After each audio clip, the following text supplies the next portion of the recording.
Okay, today we have a 1957 Smith Corona Silent Super, and it's in Alpine blue, a beautiful machine. And so I'm excited to show this to you. It's actually in excellent condition. I see very little on this particular one. So, and the color looks like it's really solid. You know, sometimes we get them in and they're a little bit uh, again, the word has slipped me, but they're a little bit yellowed or faded or whatever. There's just a little bit right here on the top, but for the most part, the body is spectacular. So this is what an Alpine blue will look like for you. This also comes in green, sagebrush green, I think is what it's called. Forgot. And let's go ahead and take a look at this. So this is an all-manual typewriter, and here is your carriage right here. Let me move these flowers so I can show you everything. While the tabs are set right here, you can open up the back if anything gets in there to clean it out or something like that. The tab sets are back here, but they're actually, you clear and set them right here. So right here, you'll see your paper holder. To release this carriage, you have one lever here and on the left side, and you also, let me move the carriage, this little guy down here releases the carriage. So sometimes it depends on what finger you like to use. You like to use your first finger, your middle finger, whatever, that's what that is for. Okay, your margins set by pressing and dragging. Okay. This is your paper guide, and I like to keep it over here, and it's really helpful to make sure your paper is lined in exactly the same spot. This has a return handle, so when you get to the end of the line, the bell will ding telling you you're at the end of the line, time to hit return. And when you do, it's going to advance either 1, 2, or 3 lines depending on how you have it set right here. Now when you do get to the end of the line, it's going to stop at your margin, but let's say you have 2 more characters, that LE or ER is still left on your word, and you just hit margin release, and then now you can keep typing. Okay, let's go all the way over here. Let's say you have some lined paper and you're trying to get your typewriter to line up just right to that lined paper. Well, you just have a tiny little lever on the left side, and if you click that down, this roller will release so you can do some fine-tuning adjustments. Just make sure you re-engage that roller by putting that back up before you start typing and hitting the return handle, okay? I'm going to move this to the left so I can pop open the top. Inside, first of all, if you're looking for the serial number on your typewriter, right here on the left-hand side of the metal frame, you'll find your serial number. And then you can go to typewriterdatabase.com and look up what year your typewriter was manufactured. Here are your spools. Excuse me, we've put in brand new universal ribbon. And when you change them out, black on top, red on bottom, there's 2 guide wires right here.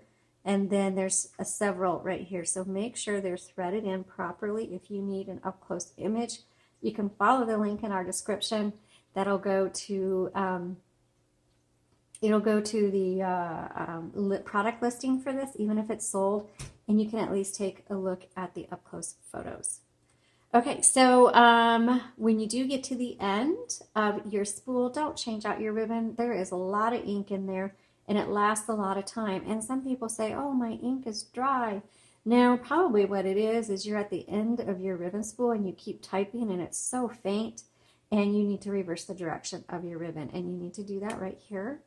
And now it goes the other direction. You should reverse the direction of your ribbon like dozens of times before you need to replace your ribbon. The ink actually does not evaporate. It takes years for it to dry out. My grandmother had a typewriter from the 30s, and there was still ink in that ribbon. Obviously, it wasn't in great shape, so we did have to replace it, but there was still some ink in there. Okay, so I'm going to put that back down. This little tiny lever you'll probably never use, but it's supposed to change how hard these typewriters bars strike your paper. So you can adjust that. You may or may not see a difference, and just to whatever you're liking. Let's go ahead and close this. As I said, here's your margin release. This is your backspace. Also, when you want to set or clear a tab, here, let's see where the tab is. Oh, there's one right there, so let's clear that. Clear. I'm going to clear a couple of these. All right, now let's see where that goes. All right, so now the tab is set in the middle because I cleared them. But let's say you want to set it 5 spaces in. That might have been more than 5, but then you just hit set. And there you go. All right, so now that's ready to go. Let's go ahead and put in a piece of paper and start our typing demo. Okay, so this is the typing part of this demo for our Silent Super. So you just place the paper right here, kind of right against this back plate, and then just roll on through. Make sure you lift your bar. And, oh, I got it nice and even. But if you need to adjust it, you just pull this forward, and then you can adjust your paper however you like. Actually, I think I made that worse. There you go. Okay, so let me set my margins. And let's do some typing. All right, so this was, I believe, a 1957.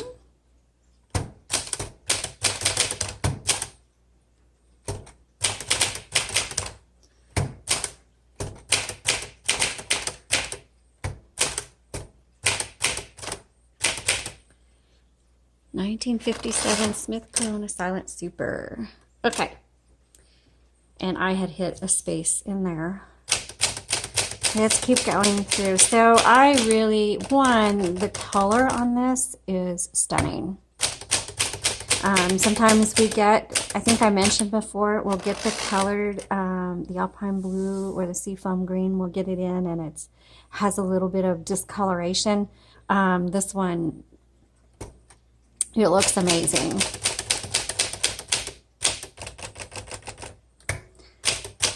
So I do notice on this one that it has one issue on it.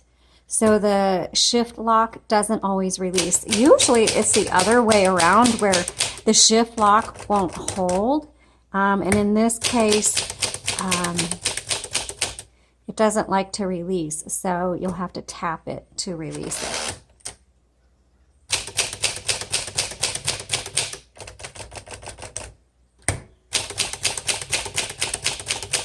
Let's do some sentences.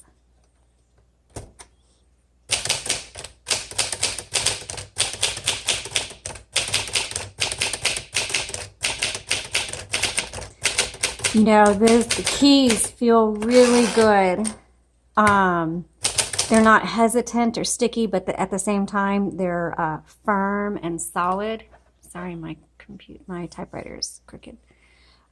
Which I really like to see that.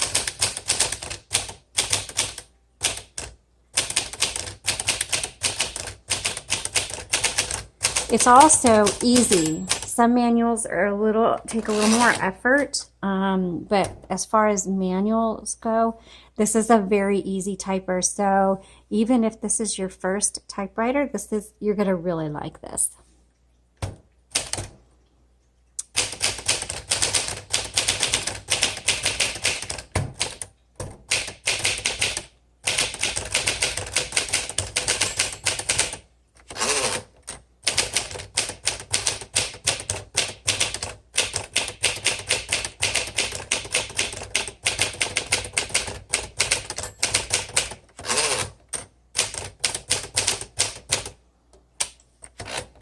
All right, so a great machine. The only quirk is the shift lock.